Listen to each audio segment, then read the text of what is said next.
a player like that. Was there any part of you, with him entering the final 2 years of his deal, that was fearful he wouldn't sign? Probably more than the length of the contract is the will of the player, you know, because and you can understand, I said, some players, sometimes they have a dream. Some of them is being to play in the Premier League, some of them is to play in the Premier League for Arsenal. Another one can be to play in a different country for a different club. So you have to respect that. I think we've been really, really lucky, but as well it shows the power of this football club and how much people loves it and wants to come here, that none of that is happening. Even they have the possibility to go somewhere else, they want to remain here. He signed at Arsenal when he was very young, at 18 years old. Yeah. And there were 3 loan spells early in his Arsenal career. Were you always convinced that William Saliba was going to become the player that we see today? Well, I think it's a great example is to get what you want. There is not a single pathway. It can happen in various ways, in various manners, because when you talk about this pathway, you talk about loans. Within those loans, there were various reasons to those loans.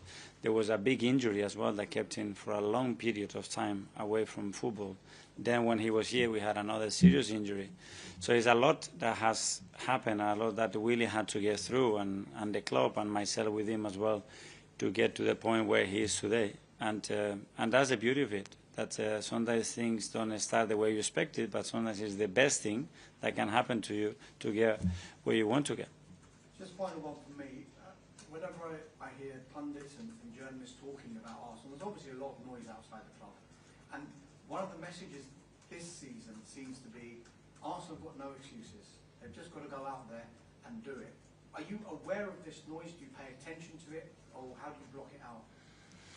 Well, I'm aware the moment I step in this chair that what I want with this football club is to win major trophies. That's it. Nobody else has to put that line into us. That's the ambition, the first day, and the excuses, yeah, they never been part of my life.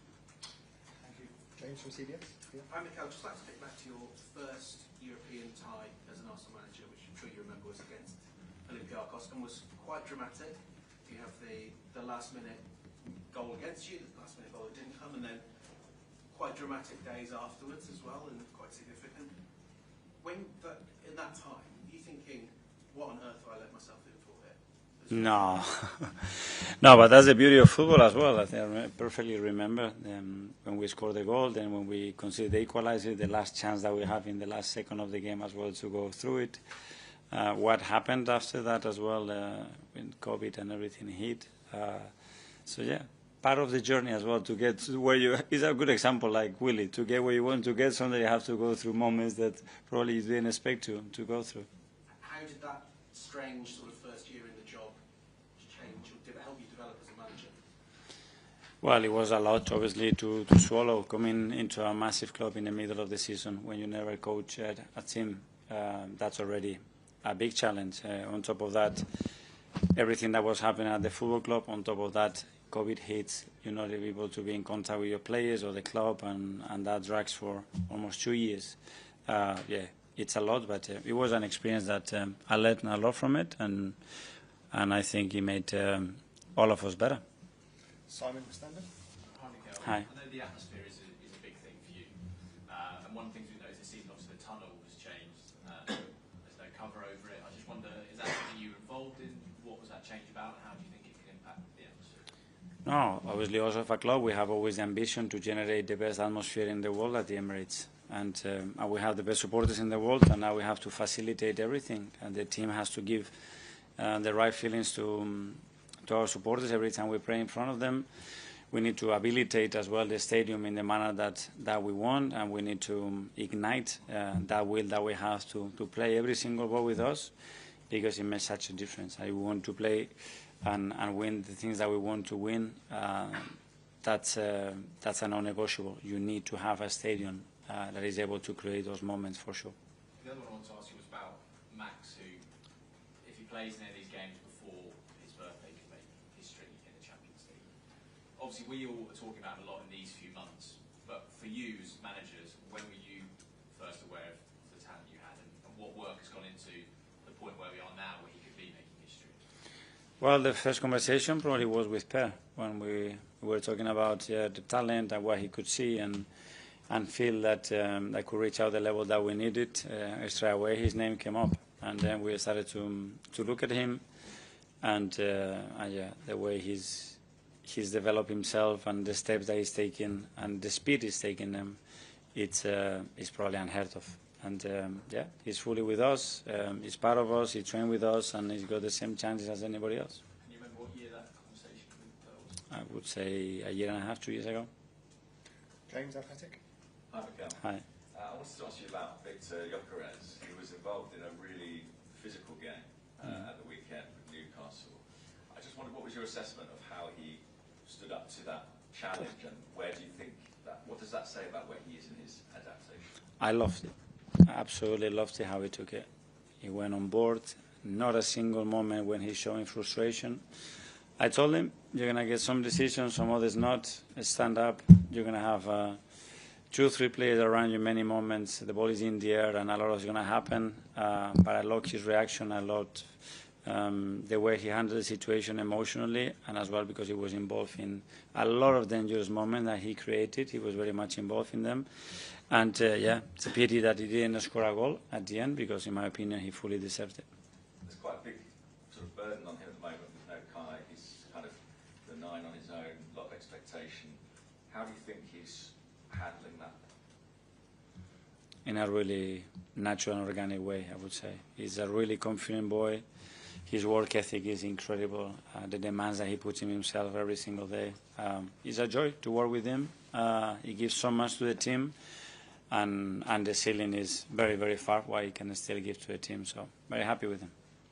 Harry, BBC Radio. Hi, Mikel. Hi. One of the things that people are most excited about is the volume of options that you have in the squad.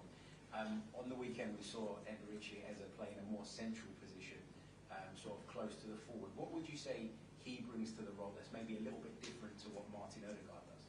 Yeah, I think he's got this different quality, you know, that he does things that, you know, in the book they are unexpected. When you think he's going to turn right, he goes left. When he thinks that he's going to take another touch, he releases the ball. It's his vision. It's a player that can create those magic moments, and at some point can steal the pot in a way that not many players can do. We are lucky that we have a few of those, but the more we put in central positions in those conditions, especially when he has threat around him, we play in his strengths. How would you say he's adapted to life at Arsenal? He's not been here that long. It feels like he's at home already.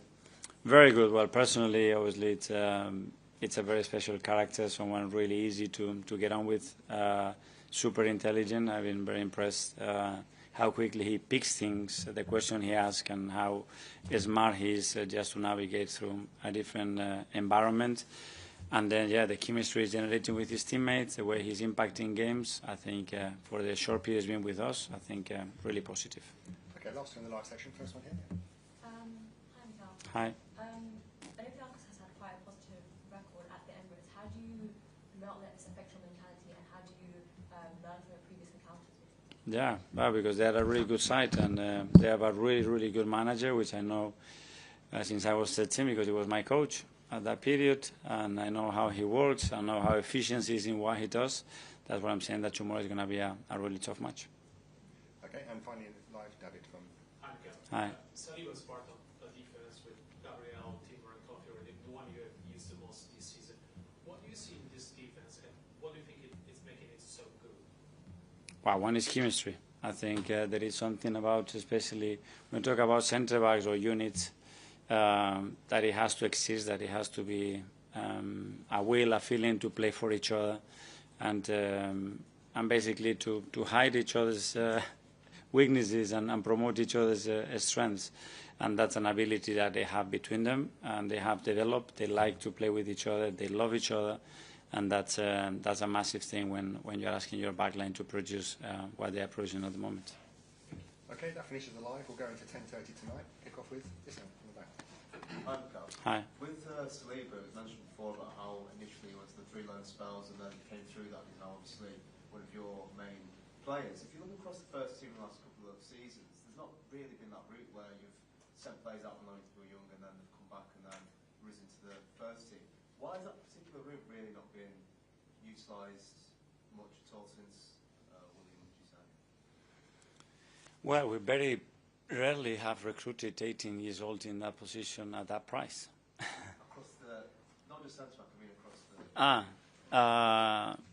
Well, that signing was done before I arrived as well, and I didn't really know the expectation that we had in relation to that. But in that moment, my opinion was that the room that he had in the squad, the environment that he had in the squad, and I would say the capacity that he has to impact the team with what we needed, it wasn't ideal. And we decided to loan him and to give him the exposure that he needed, to let him mature as well in a different league with a different coach, and then he was ready for it. You often talk about the atmosphere at the Emirates and how good it is and how you want to keep improving it every season. Do you look at places like Newcastle, for example, where St James's Park, crazy atmosphere, arguably maybe has an impact on certain things at times? Do you kind of look at that and think this is the reason why you want to bolster the atmosphere at the Emirates? For sure, we can learn and take things from many clubs, and in Europe there are some great examples as well. One thing is the things that we can do externally to that. We cannot compare ourselves to a city as well that has got one club, which it brings everything together much easier. In London, unfortunately, we have so many, and it's a very different context. But as well, I think there is a history between that crowd and that team.